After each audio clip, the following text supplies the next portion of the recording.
AI chip design is a complex and challenging process, primarily due to the cost associated with the time required to enable different requirements and also achieving the same during the manufacturing and validation process. For example, faster computation is a requirement for AI chips as AI algorithms require a lot of computing power to train and run.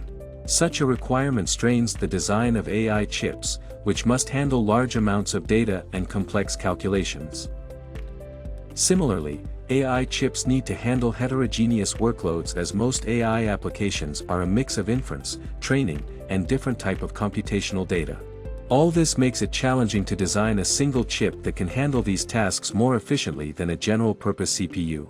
Despite these challenges, AI chip design is a rapidly growing field as the demand for AI-powered applications and AI devices continues to grow.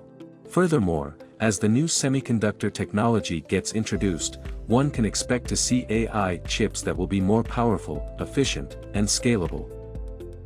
However, achieving this will depend significantly on how standardized AI hardware and software platforms become and whether the semiconductor industry can enable a shorter development time to ensure faster iteration until the AI chip meets all the requirements of the AI workloads.